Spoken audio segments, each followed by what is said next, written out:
kick in. Hello, and welcome back to Crossing the Axis. I'm your host, Max Kaiser, the CEO of Pipeline Production Management Software. I am here today with two of my very old friends. They're not very old. I didn't mean to say that. They are not very old, but they're very old friends. And they're people that I worked with for many years at our old company, Hand Crank Films. And their names are Chris Donaldson and Julian Sherless. Welcome, gentlemen. Hey, Max. Hey, how's it going? It's going well. They now are co-conspirators in an endeavor known as Moment. And you can find it at Moment.film. And basically, they were able to take all the crap they didn't like about Hand Crank and make it into the great company they always dreamed they could be a part of. And it is really cool. I mean, let's look at it. We at Hand Crank, we were a full service, we had all the gear and everything, right? We had everything. We had the vans, we had the cameras, we had all that. You sort of said, no, we don't want all that overhead. We had a lot of staff at one point. You said, no, we want to just be tight and lean. And then most of all, you really said, we want to focus on these creative things, whether or not some of them are paying. We want to make creativity and the output of work that is inspiring to us our sort of first and foremost goal. And by keeping it lean and putting a little bit of the money back into your passion projects, you've been able to do that. You've been doing that. Moment now is in its second year. Is that right? Yeah, 2 years. Yeah. Just over 2 years. Yeah. Yep. And starting our third year. And it seems like it's going pretty well. I would say that it is going well. And I think, Max, you sort of touched on it. Tell us when I hope someone tells us when we get to that nirvana that you mentioned before. But it's something that we're definitely working on. And I think, part of what we're really geared towards is, and we were just talking about this the other day, we sat down and really were looking at the whiteboard and thinking about, okay, can we remind ourselves what our North Star is again? Right. And where we, what does that really look like? And who do we aspire to be, as we sort of go down this path? Yep. And I think Julian in particular has been a really strong proponent for just really pushing that. So that has definitely been just foundational to sort of how we approach not only the company, but just the business and the community in general. Yeah, I'm not surprised that Julian, you are a big part of that. I think you were one of the people at Hand Crank that, sort of forced me to stop and say, well, this is great, but why? Why are we doing it? And you were really that I just remember that really being a startling moment for myself. Not that I hadn't thought of the why, but you moved it into the sort of pole position as to what we were doing. How's that going from your perspective, Julian, now that you are running the show alongside Chris? I think it's been great. It's been such a learning experience. I've never ran a business before, and Chris has been an amazing mentor in that. And also you, Max, too, just being at Hand Crank and seeing how that was ran. And I think a lot of those elements are still inside of our business. I think one thing I've just noticed is how it can be difficult over time. You have to keep checking in and making sure that you're staying true to what your mission is. And I think when we started Moment Films, really our mission was to make sure that we were making films that were having a positive impact inside of the world. And that's really what me and Chris talked about when we started the company. We're like, how do we found a production company on that idea that each film we're making has some sort of positive impact? And how do we also make enough money to survive doing that? Right. And it was interesting because we just had a meeting. Yeah, I think the beginning of this week or the end of last week. And all blends together these days. And we just kind of went through and just put everything on the board again of sort of what are our goals for this company, and are we still on target for that? And what are the things that we feel like we have to have as part of our DNA of our company? And what are the things that we sort of would like to have but aren't necessary? And it was kind of funny because we came up with all of these things that we felt like we needed to have in our company. And then the one thing that we had that we thought was nice to have was a profit. And we're like, okay, maybe it's more important than we're making it. But I do feel like we really have ran our company in a way that we've put all of those other things first. And it's definitely allowed us, and just being lean and mean as a company has allowed us to really prioritize that. And I think that where did you say? I think a lot of our clients have seen that and appreciated it about us. Where did you say you put profit on the list? It was nice to have category. not a must. Not a must have. It was actually the only thing in the nice to have category. And when you say profit, I just want to clarify, you're talking about after paying yourselves. Yeah. Okay. I mean, we do need revenue. No, that's good. That's good. I just want to make, that's kind of something I'd like to clarify for all of our listeners who maybe are on the smaller end of the spectrum, that profit only counts after you've been paid. It doesn't count if you're taking it home. That's a different thing. So I think we've had a lot of potential for that line to get blurred, but I don't think it actually ever really has, which we've just been very fortunate. Since starting the company, we haven't really had any issue with that. We've always had work, and we've always had paying clients, and we've always been paid. And do you assign yourselves a salary? Chris probably can speak to that more than I can. He definitely. Well, it's sort of interesting, Max, because when we first started, we're getting into sort of the business model here. I mean, we really paid ourselves as crew members on jobs. Okay. Yeah.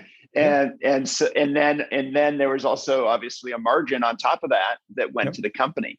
And so, we really sort of validated our value to each project by the work that we did, Julian and I, 50-50 across the board, but we really split up the work, equally across projects.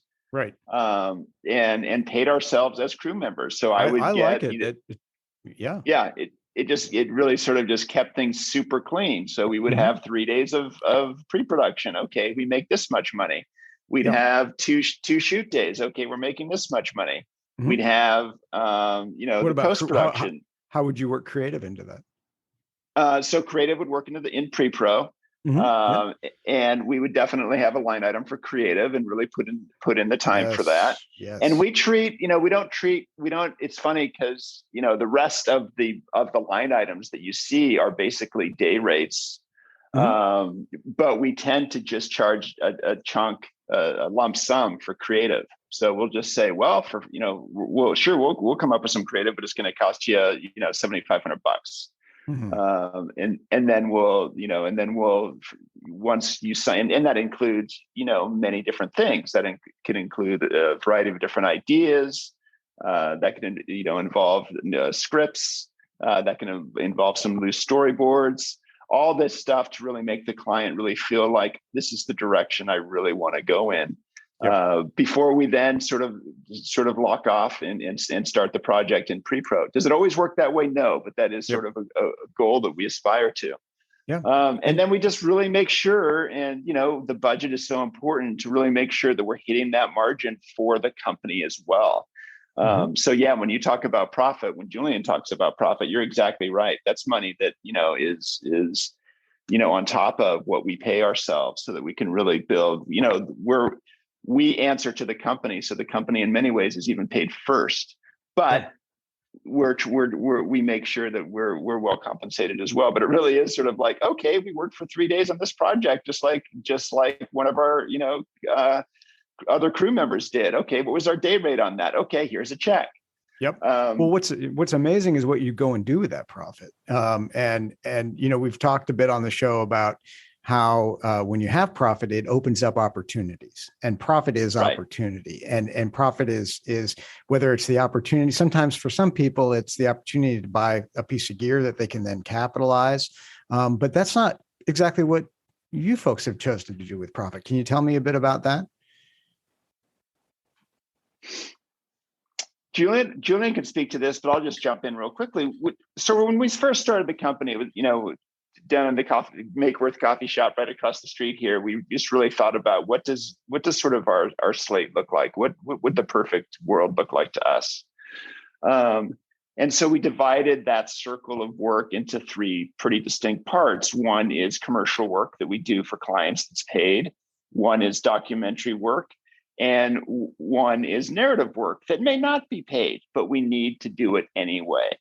And so to adhere to that mission, one of the things we've done is just really allocate a like you mentioned, a percentage of our profits to some of this work that we have financed, have self-financed.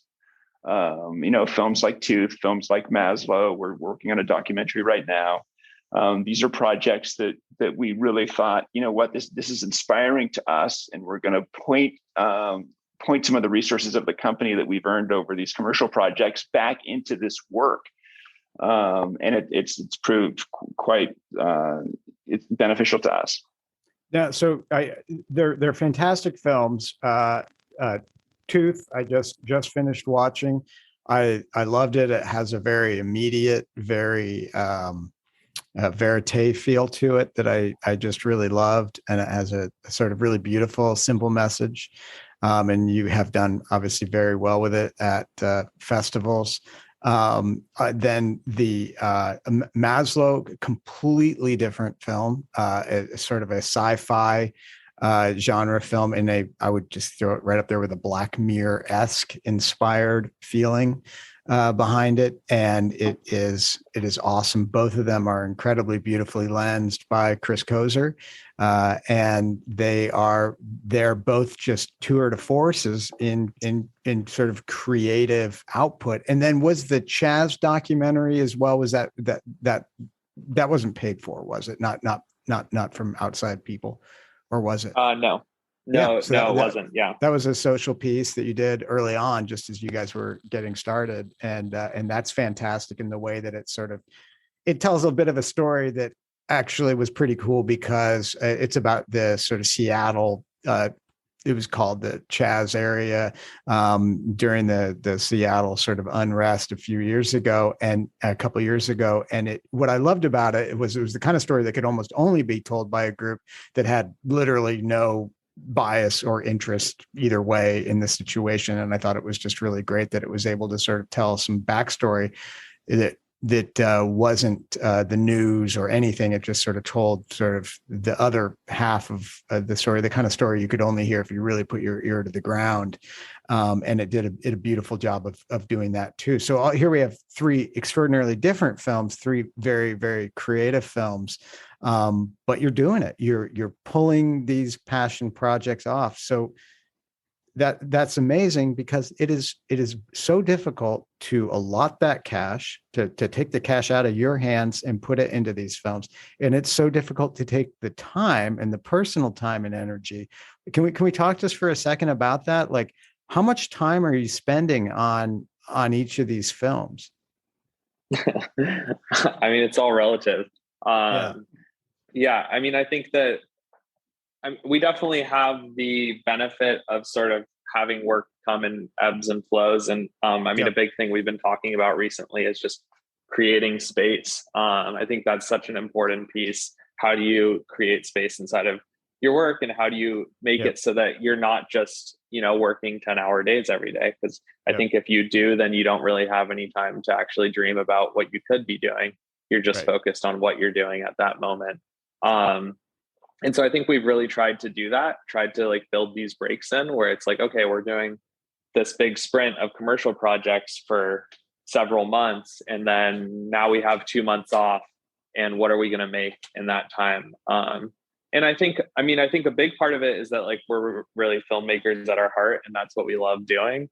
And so we want to make sure that we're expressing that. But I think another piece of it is just that if you're only doing what people are paying you to do, people are going to tend to pay you to do what they know you already can do. And so if you get stuck in that, where, I mean, I think a lot of filmmakers can relate to this, is that they have a portfolio of work and people look at their portfolio of work and they go, okay, this is kind of the level of work that this person does, and this is the sort of genre that they work within. And then that's all they ever get, you know? Nobody ever hires them for a higher quality job.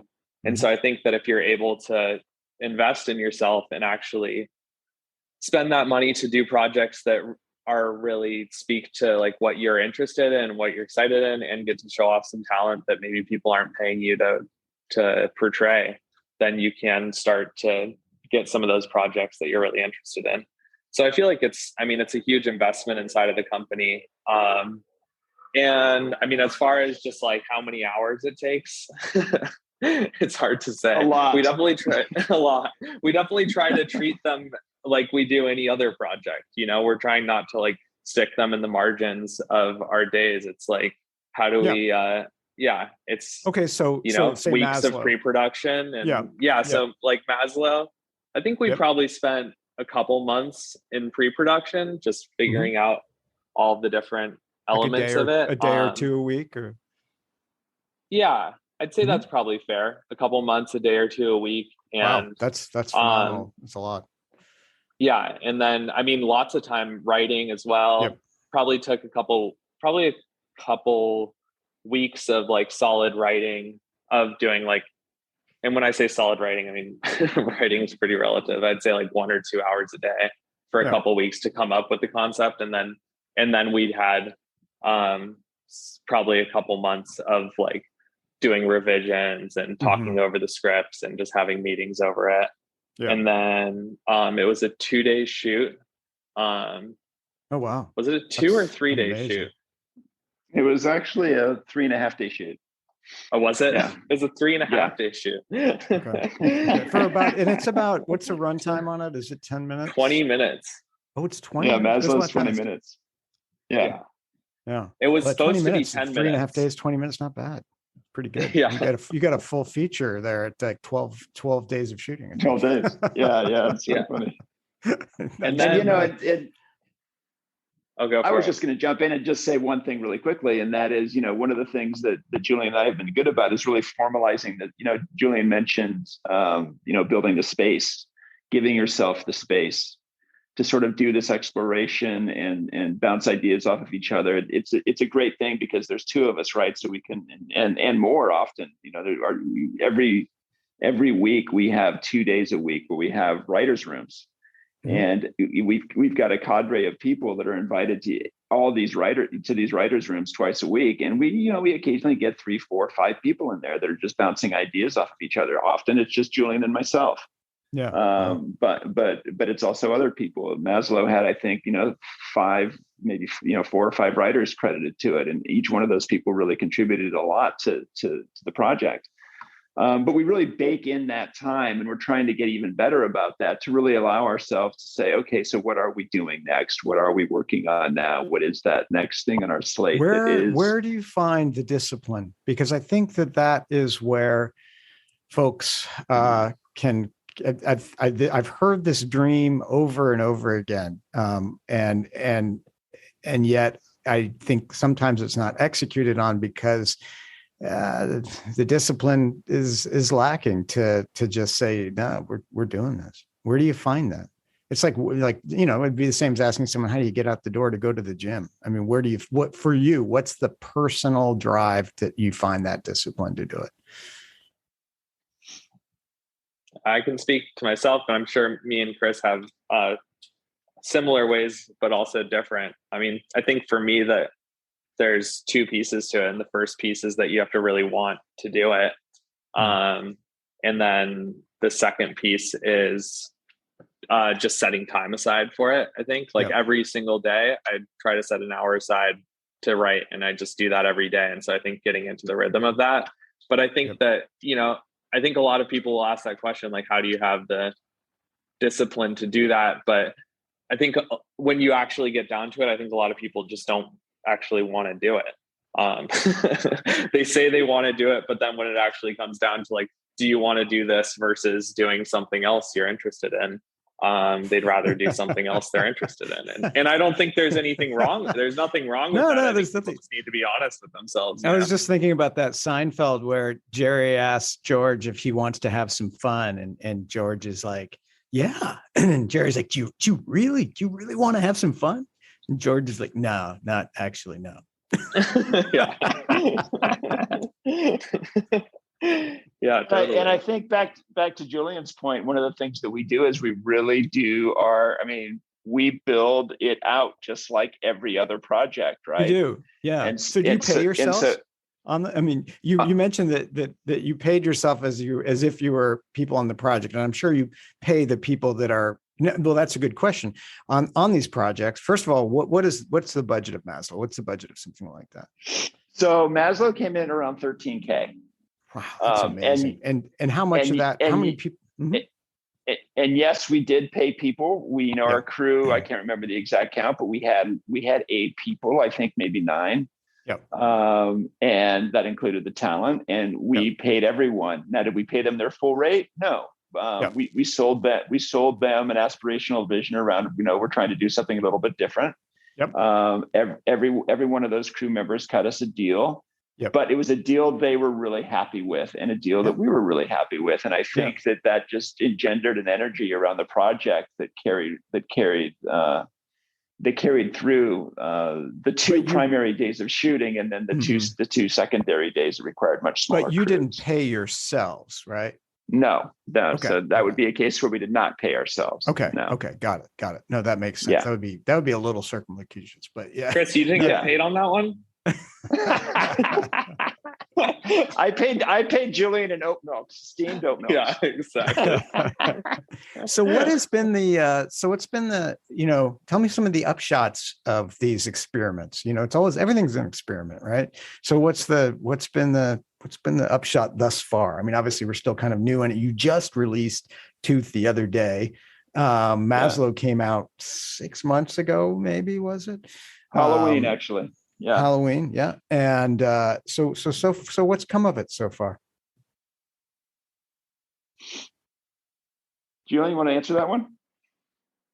Yeah. I mean, so for Tooth, I think that what we were sort of hoping to get out of it from the beginning, or I mean, beyond just kind of making a film and enjoying it, was, I mean, part of it is being able to go to festivals and being able to network with different people and talk to other filmmakers. And so I think for Tooth, that was really difficult because it released right in the middle of COVID. And so many of the things that we got into ended up being digital. And it was a little disappointing to just have all of these digital events. And I don't think they'd really quite figured out how to do digital festivals at that point. So, and then it played at some physical festivals, but they were really far, and traveling was a challenge. So the upside of that was, it was hard to be like, oh, we can't actually, I mean, it's kind of like being a band and coming up with an album and then not being able to tour with it, and just sort of sitting there getting like digital plays. And so then I think with Maslow, we were really like, okay, we're only going to submit to festivals that if it gets into them, we're actually going to make the effort and go to the festival, because that's really what it's all about. Absolutely. And so I think we submitted to 6 festivals. We got into our first one, which is Boston Sci-Fi Film Festival, which we were really excited about because they're like a top 100 film freeway festival. And unfortunately, they ended up going digital like at the last minute. And so what can you do? What can you do? And now we're waiting on other film festivals. But I think sort of the underlying thing, which I've noticed that's been a huge benefit of it, is it's sort of just subtle, but it's just kind of like something that you can show people, and something that people see, and something that they just kind of like an expression of your passion, where people are like, oh, you're not just, a commercial company. Like, you guys actually like really love this. And I think really the more that that on your website. Yeah. Cool. Yeah. I mean, I think the more that gets out there, the more that you start to just build connections with those people. And I really feel like it's it's really subtle, but you start to just notice it in small ways. It's not one of those things that you make a short film and suddenly you get a million calls to do projects for people. I'm sure that happens to some people, but it's sort of just like, you run into people every once in a while, like, oh, I watched that film, it was awesome, or oh, we should talk about doing this, or we should talk about doing that. And it's it an does icebreaker kind of with agencies and such, I imagine, Yeah, 100%. Chris gets a lot more of that communication than I do because he does a lot more outreach than I do. But so he might be able to speak to that. Yeah, I think, Max, it's an interesting question, because I think people are always like, what's the ROI of these endeavors, right? And I think it's somewhat at this point, because we're early in the stages of doing it, it's somewhat of a soft ROI. Yeah. And what I mean by that is we do get lots of feedback from agencies, like, agencies that we work with, new agencies. That's really, really great project, and, we're on their radar, whereas we weren't on their radar before. And so that's super important. And plus, they're starting to consider us for different types of projects that extend beyond just our bread and butter, which happens to be TV 30s at the moment. We're starting to talk to more people about sponsored content and things like that. That it's more long form that really sort of fits the storytelling that we love so much. That, as Julian says, now you have these pieces which point to long form. That if you were only doing 30s and 2-minute web sort of, commercial for hire stuff, you wouldn't have to show. You would have no ability. There'd be no path. And you kind of, I hate to say it, but you kind of have to build the path for the agencies to see, right? It's 100%. like they don't imagine it very well. No offense to them, but they don't. Yeah. No, for sure. And then not just the agencies, but also, potential film financiers and all that stuff, just really sort of creating a calling card for that. The other sort of interesting underlying nuance to the whole thing is just getting projects done, actually making something that's 20 minutes long and getting that done and getting your it's sort of like doing push-ups, you're really you're developing that muscle and you're building it by making these things, and hopefully they're good. But if they're not, you're still just a little bit stronger. I think a lot of people talk about making films.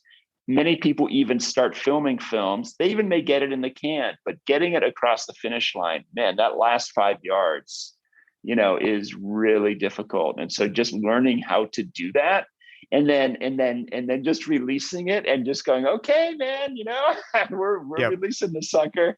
Bring the credit, some of it, I mean, that's, it's terrifying sometimes to release stuff into the wild and to see how it sort of, how people, react to it.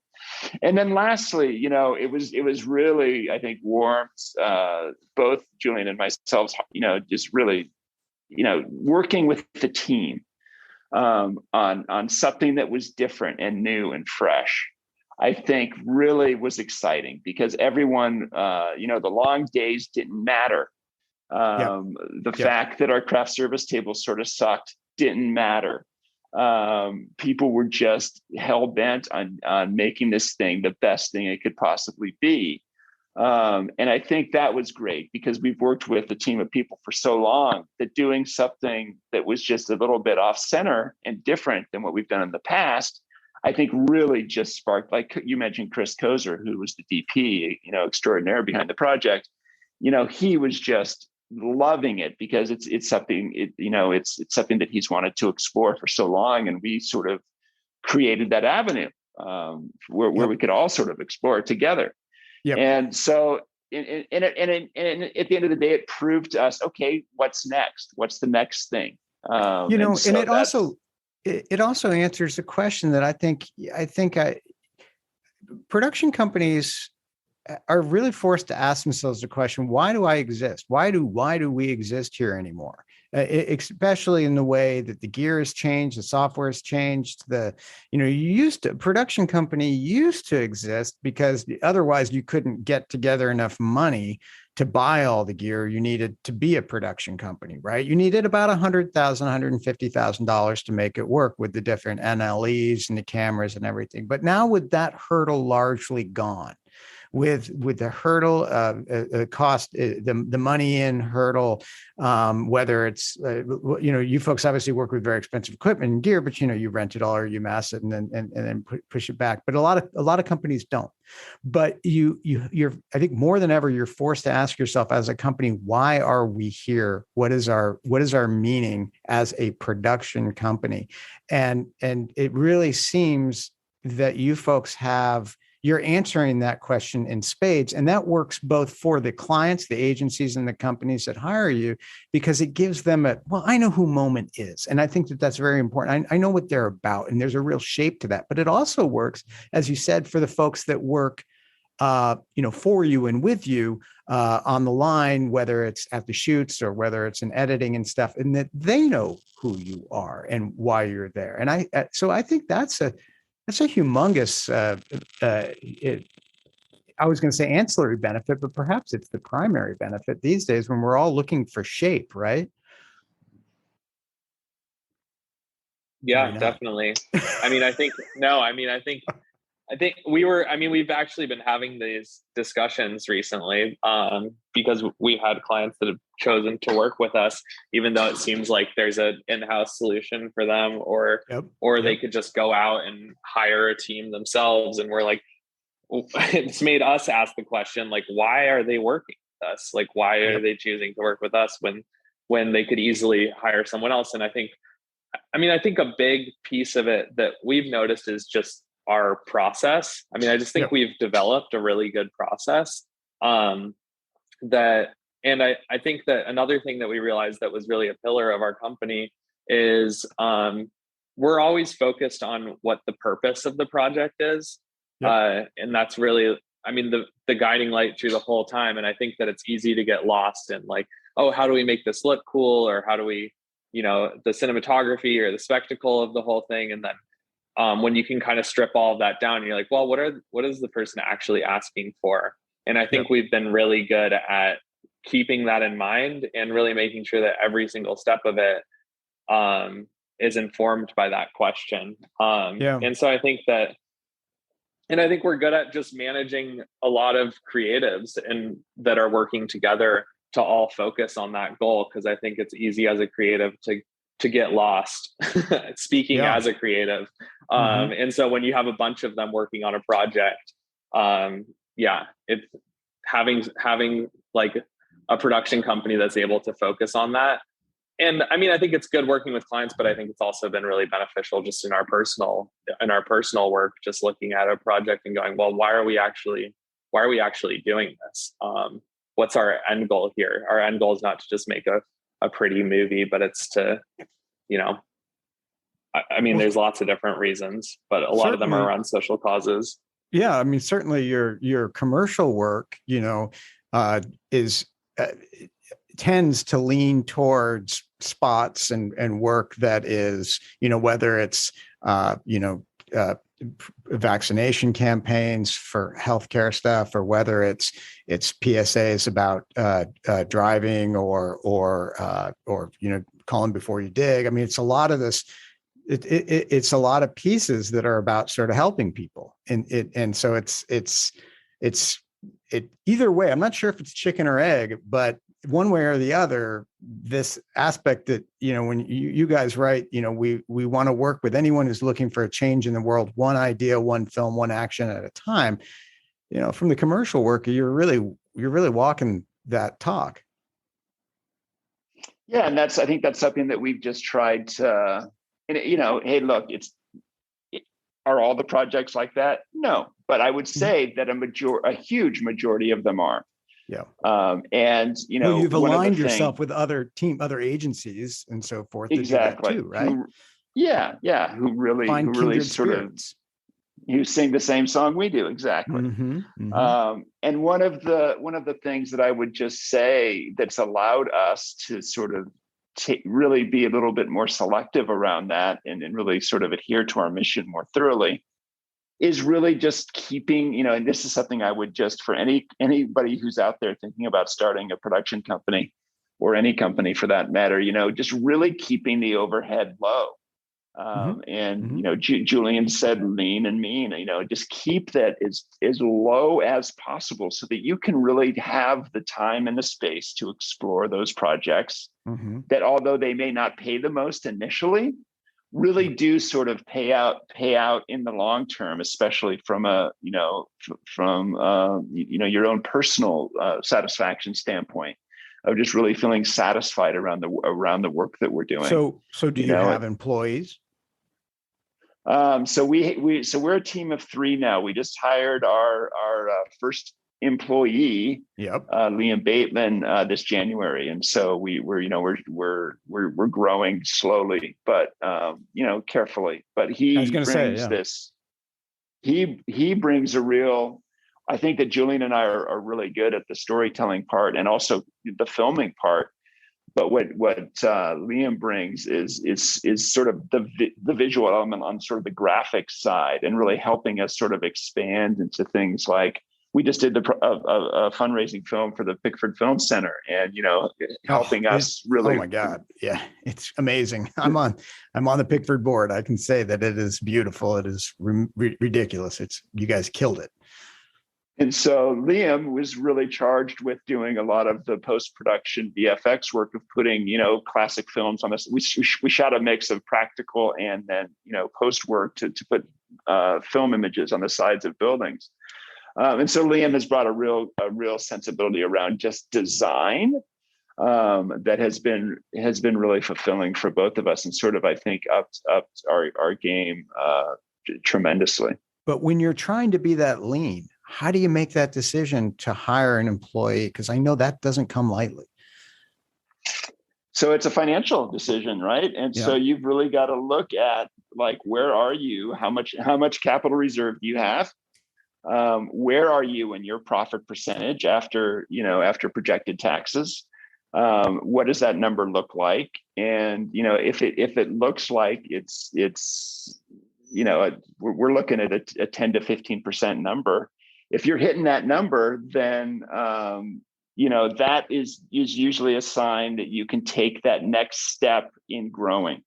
And so there is a calculus behind it, but it's also, to a large degree, so that yes, it's a math problem, but it's also, you also look at it and think, what, if we have this person who fits in so well with our company, we know that we can go out and do even better work. And so there's a gut instinct too that isn't always just based on the pure ones and zeros, but is also just sort of instinctual around, okay, this person brings a sensibility to the work, and also does things like manage hard drives and some of the dirty work too. Yeah, of course. That can really free up Julian and I to go out and explore some of these more opportunities that are out there. So it's I was just going to say, from my perspective, I mean, it's always a hard decision whether you kind of, buy the new shoes to grow into, or if you're kind of like waiting for your feet to grow.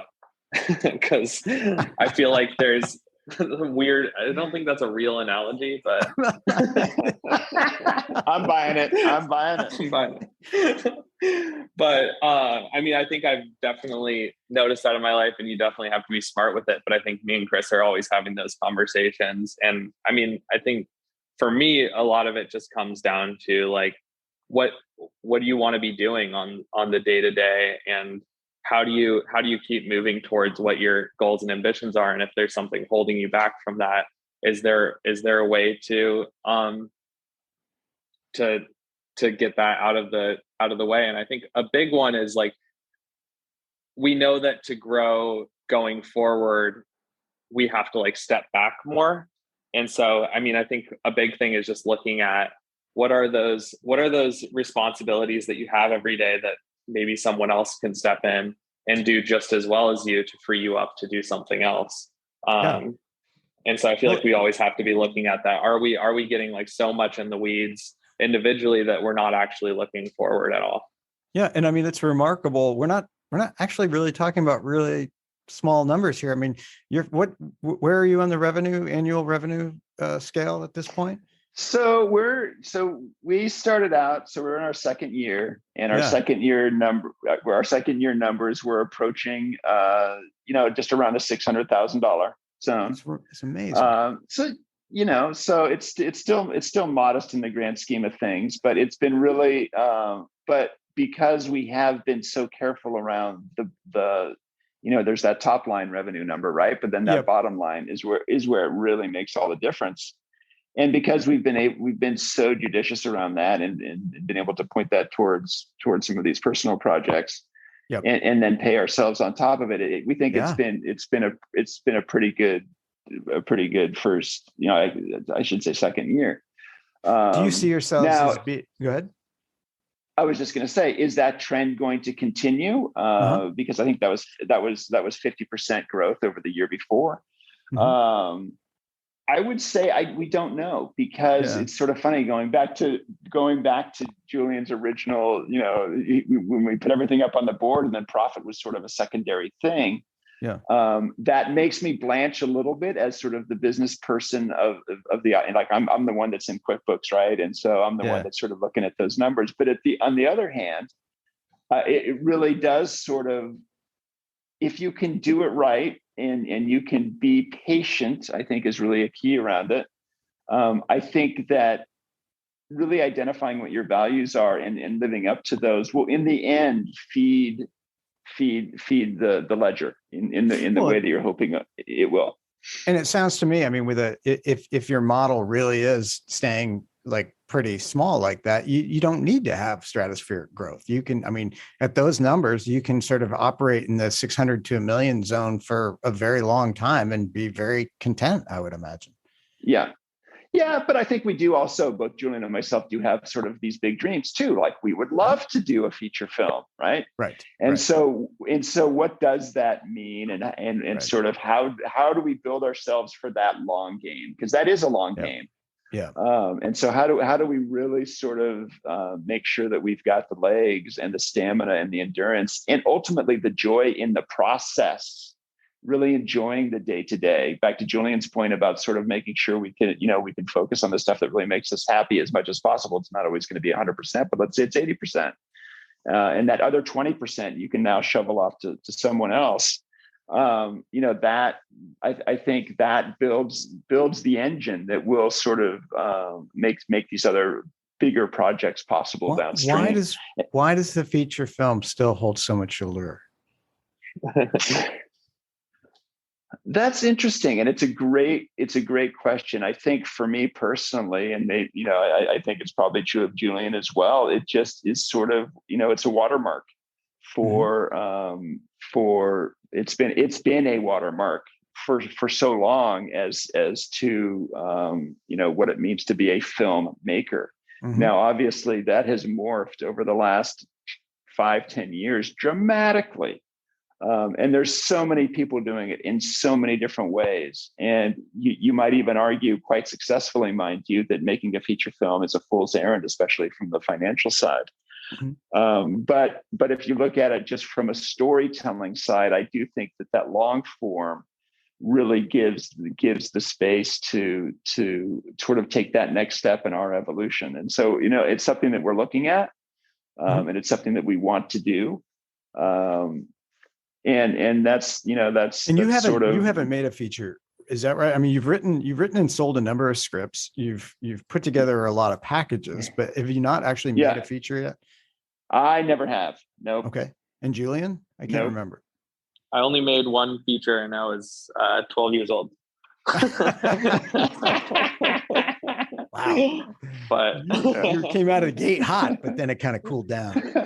Cooled down real fast after that. And it hasn't held up, unfortunately.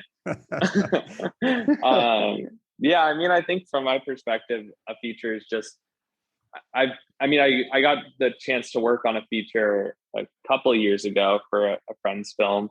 And there's something just about the immersion of the whole thing that is just amazing to be a part of as a filmmaker. I mean, I really think that being a filmmaker, so much of it is about, I mean, there's two like amazing pieces of it, which is first going on the shoot and just being in a big community of film makers that are all working together to create this thing. And then the second piece is getting to watch it with everyone at the end. And that's why I think the whole festival circuit's so awesome, is to be there with in a room full of people that are all watching it, and you're really getting to see the audience reaction and see what worked and what didn't work. And it's just such a gratifying experience. And so I feel like on a feature, you get, 30 to 60 days of just being around other filmmakers and doing what you love. And so I feel like just that process is so exciting.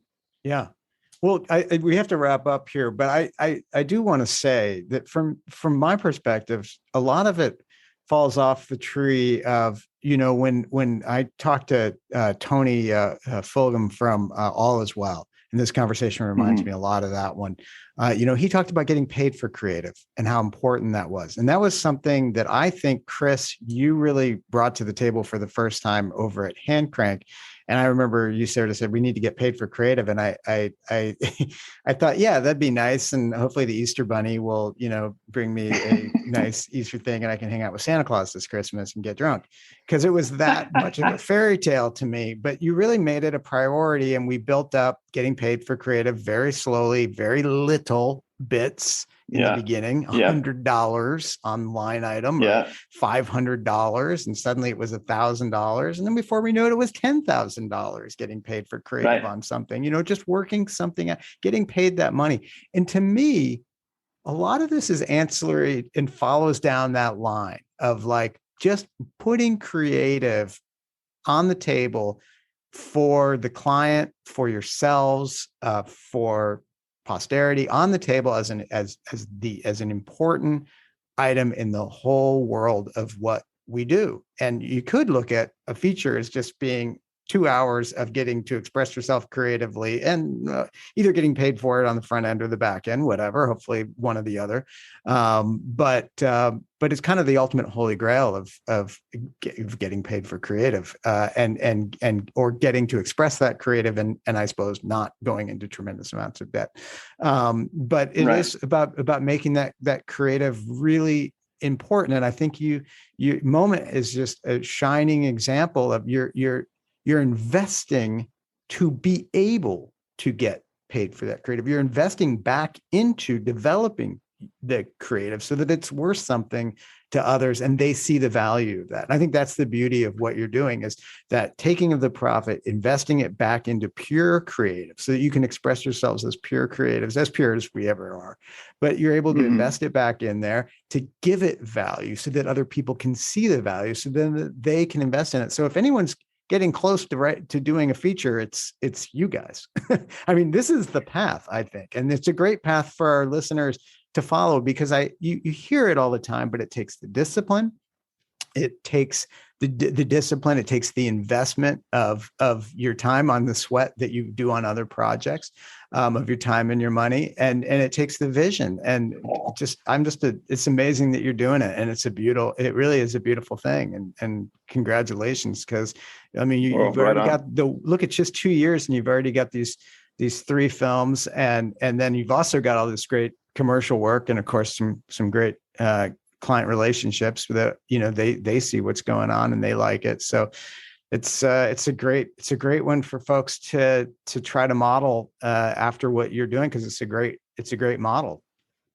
I think that word creative is really interesting. Yeah, thank you so much, Max. I think that word creative is interesting because for us, it's got a sort of sacred quality to it. Because it really is like everything else. You mentioned it. Everyone has a phone in a camera in their pocket, right? Yeah. All that is being commoditized, and the price of it is really being driven down.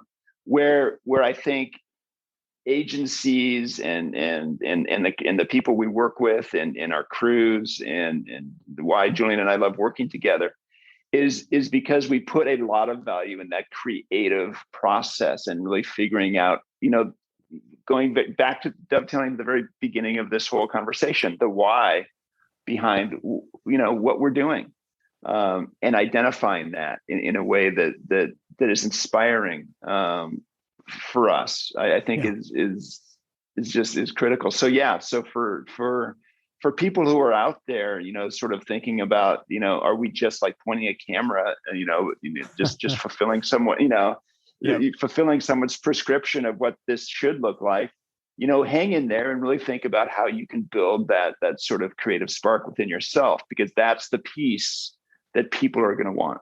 And I think people need to know that it can work. I really do. Absolutely. Because I remember so many times being like, it can't work. It just doesn't work that way, but it does work that way. And it can work. And you guys are showing it off. Julian, any last thoughts? I mean, I feel like we generally just feel really lucky. Yeah. No, it's gratitude, man. It's gratitude. Yeah. No, 100%. Absolutely. Well, you have a studio now, right? You have a studio. You don't go to the office anymore. Chris, I saw that post where you're like, I'm now going, I changed the name of my office to, how's that going for you? He wrote a post saying, I changed the name of my office to a studio, and now life is better. Or is it better? How is it? Yeah. Does Julian get to go? Does Julian get to go to the studio too? Or I still go to the office. Yeah. I just Julian doesn't even read any of my posts, Max, and it breaks my heart. But I have sort of just changed my perspective around. Instead of saying I'm going to the office, I do say I'm going to the studio, because the studio is a place where you actually create stuff as opposed to having to do things. And I think that mind shift for me has been a real healthy one. And it's sort of engendered, you talk about how do you have the discipline? It really does become something that you just sort of blend into your day. What am I making today? How am I going to make a difference today? And if you can sort of, go ahead. I was just going to say, if you can intertwine those two things, it's a thing. It is a thing of beauty, but it is, to Julian's point, it is also, we're really lucky to be able to have the partners that we have and have the people that we work with that we have that make it possible for 100%. I mean, how would you compare it? And this it came across my mind, but like, Chris, you just made me think of it when you said, I do these posts, and you and I, of course, always used to talk about, oh, we gotta, advertise more. We got to do more social media. And it's fine, but it's very draining. It can be very draining. Mm-hmm. And you feel like you're kind of broadcasting, and it kind of can leave you feeling kind of empty and hollow. But that's one way to spend your time and money. But look, how would you compare that with the way you're spending your time and money with just the creative? And also, how would you compare the end goal you're trying to do is, when you do the posts and talk to everybody, is try to say, hey, look at us, look what we're doing, check it out. We're come be a part of what we're doing. Creative kind of does that too, though, doesn't it? Yeah, it does. And I think what's interesting from my perspective as it relates, we're also getting more disciplined about social and what that means, because I think Julian and I have both fallen down the rabbit hole, and you too, Max, where we're just like, oh my God, the dread of having to post something. Well, it's a lot more interesting if you're posting about a journey that's interesting. And so just being able to talk a little bit about our process and, and what we believe in, and talk a little bit about the people that we work with and all that, all of it. I think that whether people read it or not, that's a different story. But it keeps, it's much more interesting for us. And so I think that has reinvigorated it, at least from my perspective. Julian, I don't know if you want to add into that. No. Yeah. I mean, definitely. I feel like figuring out, doing these like branding exercises and everything, and just figuring out what our voice is and how we want to be seen. I think it's really important to be able to broadcast yourself. And I think if you're able to broadcast yourself in an authentic way, then it feels really good, because it feels like you're actually being seen for who you are. I think my apprehension around social media is when you broadcast yourself not in an authentic way, and then you end up getting misunderstood. And so I feel like we're constantly trying to do that. How are we not just like boasting on social media about what we're doing, but actually including people and trying to have a conversation there? And we're still learning to do that better. That's right. I love 100%. it. That's what this podcast is all about too, man. That's exactly it.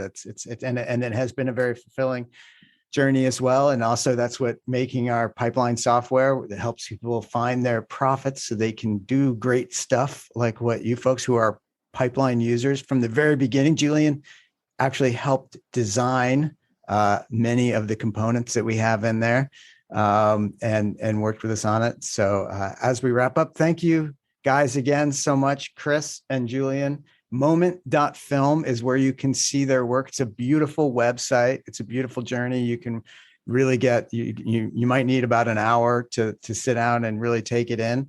But it won't be time lost. Go check it out. And then when you're done doing that, go over to videopipeline.io and give that a spin. That's our software for project management.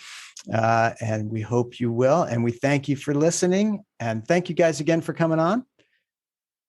Max, thank you. Really appreciate it. Right on. All right. Well, we will see you next week. Thanks very much. And we're out.